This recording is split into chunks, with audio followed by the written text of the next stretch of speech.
Hi, this is a message for all those who are implementing the falsified medicine directive in 2015 and 2016. This is Mark DeSimone from Agate. In 2015, you'll have to make a very important decision that will cost money, but more importantly will herald a new era of innovation in the pharmaceutical value chain. The key issue as you are approaching this decision is whether the pharmacist, which is reading through the scanner the new code, that is the serialized code, has to wait more or less than 250 milliseconds. In other words, will his or her workflow be interrupted, be changed because of this directive? And the answer needs to be no. The workflow must continue as if the checking of the reading and the reading of the codes was not occurring. Now, in order for that to happen, it must not wait longer than a quarter of a second. The service provider that puts the infrastructure in place in your country must make sure and ensure and in fact commit to that 250 millisecond, not by saying, well, inside my software it's 250 milliseconds, but I cannot vouch for the internet. No, the service provider must guarantee that it's a 250 millisecond round trip return, as we at Agate do. Now, why is that so important? And why is it so important that the service provider worries about integrating all the various software providers that are actually working with the pharmacies, with the wholesalers, with the hospitals, and so forth? It's very simple. If there isn't a single entity that looks at the end-to-end performance, who's to guarantee it?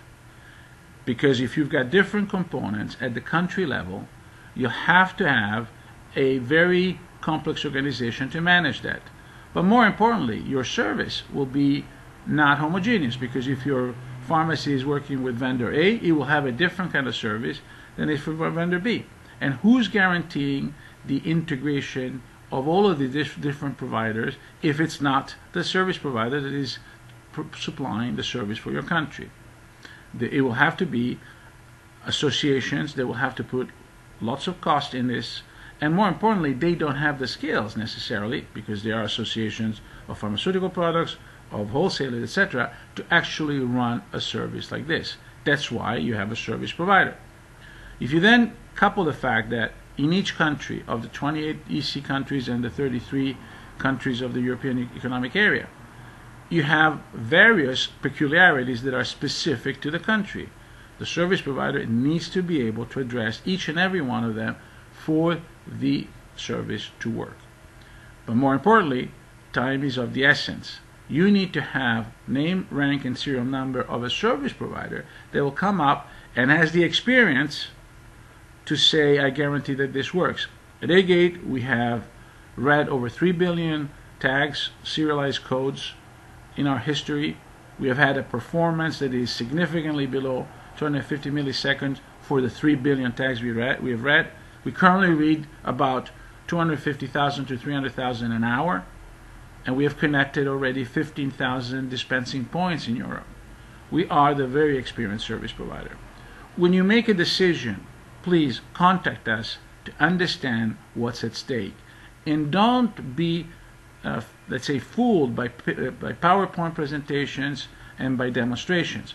Running a live service for several years is different than running a demo. So make this decision with your eyes wide open. Contact us, and you'll have not only the highest quality and reliability and security, but also the lowest cost. Thank you very much. Look at our website, www.agate.com.